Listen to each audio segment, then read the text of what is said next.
next debate on the agenda is post-election situation in Uganda and threats against opposition leader Bobi Wine. My first speaker is uno de los autores, el señor. Muchas gracias, President. Thank you very much, President. In Uganda, the full subversion of democratic standards, abuse, severe restrictions on civic space, widespread intimidation of opposition figures, fraud, violence, and a nationwide internet blackout. How is it possible that the main opposition candidate, Mr. Bobi Wine, could have been sieged by the military in his house and his family and his wife assaulted by government forces? All of this to guarantee a seventh term in office of Yoweri Museveni. It is just unacceptable, and Europe cannot accept this. I must thank all the political groups that we have convened and made a consensus about this. This is, of course, not just about Uganda.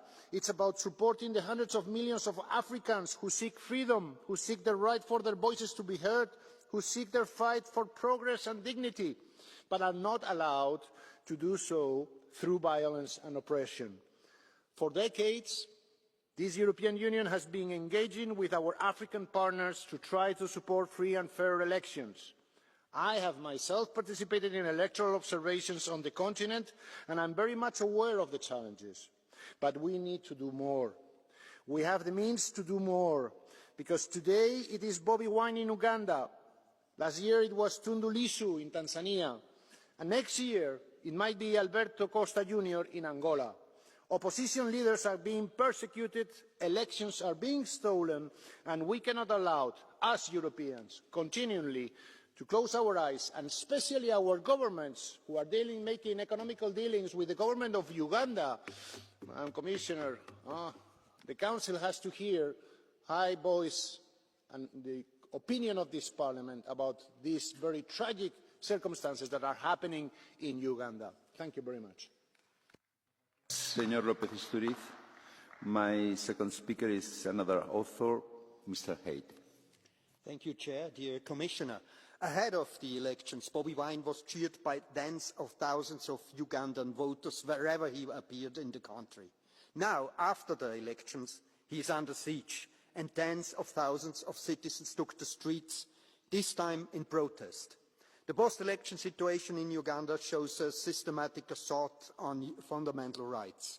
President Museveni's seventh term followed elections that failed to meet democratic standards, preceded and followed by mass arrests, violence, attacks on journalists, the shutdown of civil society, an internet blackout and killings of unarmed civilians. The harassment of Bobi Wine, his family and members of the National Unity Platform is unacceptable. The European Union must act consistently to end immediately all violence, threats and the arbitrary detention of opposition politicians and their supporters. We must review our cooperation with Uganda and firmly support civil society, journalists, human rights and LGBTIQ+ defenders, as well as the democratic opposition. Mr. Hayde. Mr. Otgen is as well an author. Thank you, President, Commissioner, colleagues. What happened on January 15th in Uganda, the so-called elections, were not an election. They were a military operation, and the facts confirm it. Soldiers, acting on direct government orders, raided the home of opposition leader Bobi Wine, assaulted his family and forced the family into exile. Opposition supporters were arrested, disappeared or were killed, including Mesa Kokelo, who was fatally shot while attending a peaceful rally. We are deeply alarmed by reports that the regime has publicly threatened to kill opposition leader Bobi Wine. All these are not isolated incidents. They are acts of terror which are meant to silence an entire opposition. We call for the immediate and unconditional release of all political prisoners, an end to military trial of civilians, full accountability for the crimes committed and a real electoral reform. Today, we as European Parliament say clearly, we stand with Bobi Wine, Uganda's opposition and civil society, and all those who risk everything to demand freedom. Thank you. Thank you very much, dear colleague. Mr. Froelich is an author as well. Herr Präsident. Thank you, President. Idi Amin, former dictator of Uganda, said that he can't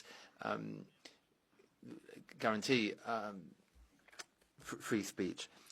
Critics of the of what's been happening in Uganda really can show that Uganda is an example of post-colonial area. The opposition is suppressed, and in between 2020 and 2024, millions of euros were spent to ensure governance in Uganda. This has led to reactions, and in the end, this is just wasted money. We should focus development policy on economic growth and infrastructure, not just on exports. That will give us access to resources. It's a win-win situation. That's the best way of dealing with it. Thank you. We jump into the second part on behalf of the EPP Group, Mr. Schenk. Herr Präsident, liebe President, colleagues. Well, to talk about Uganda is uncomfortable, but to turn a blind eye is irresponsible. What we say, or what we don't say, is important. Uganda is in a situation which we cannot possibly ignore. We're talking about citizens who suffer from violence, media that are not allowed to do their work, opposition with a very narrow and ever narrowing political area.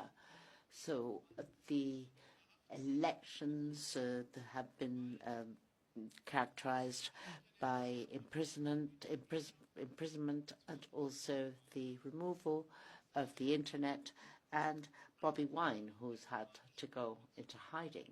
This is a violation of basic principles. We in the Union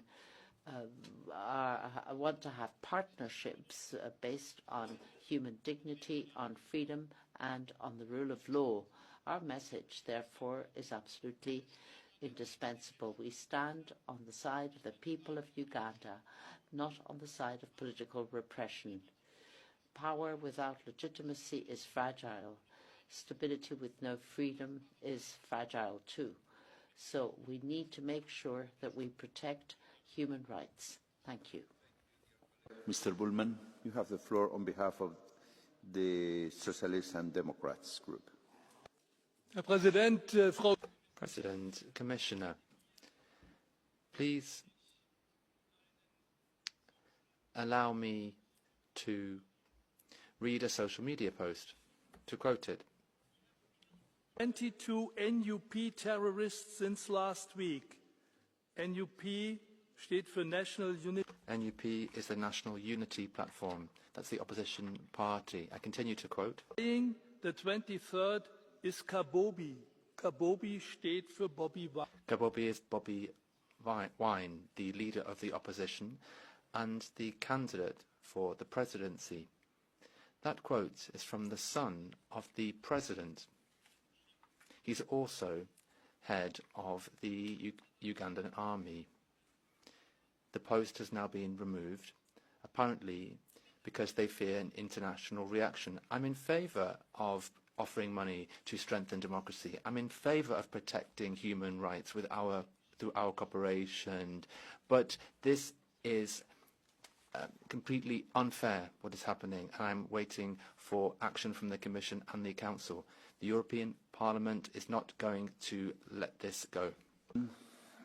My next speaker on behalf of the ESN Group is Mr. Siskowski.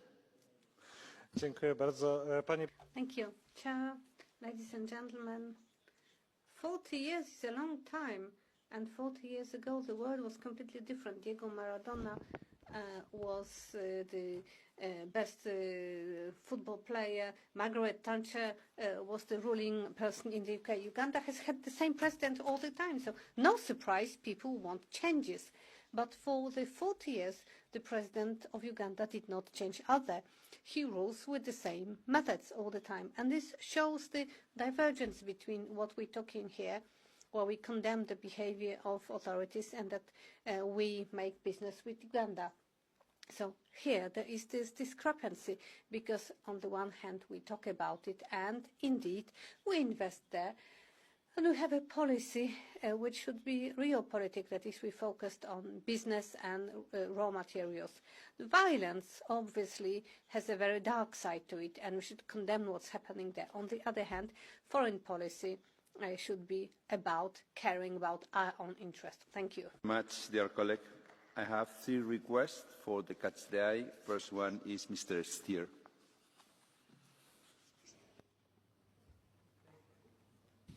Thank you, Mr. Chairman. Well, the situation in Uganda is not only a problem for Bobi Wine. Of course, it is for him and his family. It's not only a problem for Uganda, for the country. We've seen that last year in Tanzania. We unfortunately are seeing that in other parts of Africa. But this is also a failure for us. It's a failure of our development cooperation policy. Because I will remind that in the UN, SDGs, the 16th SDG, is about good governance, and this is exactly what is lacking, for example, in Uganda. And then we are thinking, why is the case that for every euro that we are sending in our development cooperation, there are 10 times more euros that are evaporating in corruption in these countries. This is because there is no accountability, because the opposition is treated in that way, because we have presidents that are in the 7th mandate without any checks and balances. This is a failure also of our development cooperation policy. Thank you. Muchas gracias, señor Stier. Señor López Aguilar. Dear Chair, President González Pons, Commissioner, more than 10 years ago, my first mandate is this European Parliament. I was a member of a EU electoral observation mission to Uganda, a country long tormented by oppressive, brutal regimes. Museveni was elected. So many years after, Museveni is still in place, but democracy has been eroded, human rights continue to be violated. I had the opportunity to check the importance and the weight of EU diplomacy on the spot in Uganda. So it summed up with the embassies of the member states, and still we're still powerless in order to make the right point to bring about fair, credible elections in Uganda. Insofar, there is something we can do. It's make the case for human rights violated of the leaders of the opposition, so that the European message is still heard in Kampala, in Uganda, in all over the place, that we do care about those leaders of the opposition which are so unfairly prosecuted against. So please, Commissioner, take the message. Action is needed in Uganda, Kampala. Thank you. Muchas gracias, señor López Aguilar. Mr. Tinkinen, seat 210. Mr. President, Uganda's president, who has been in power for more than 40 years, has placed the only credible opposition candidate under house arrest. 40 years in power, and challengers are put under house arrest. This is not democracy, it is criminal. Now listen to what the EU's official policy is at the same time regarding its support for Uganda. The EU cooperates with Uganda to promote the country's green transition, support sustainable and inclusive job creation and investment growth, and strengthen democratic governance that advances social inclusion and human rights. It seems the support policy has not been very successful. The EU must now decide whether we want to continue financing these regimes that laugh at our declarations with gold teeth flashing, or is it time to adopt a new mantra for development aid as well? Here we draw the line. Thank you. Thank you very much, dear colleague. Madam Commissioner, you have the floor.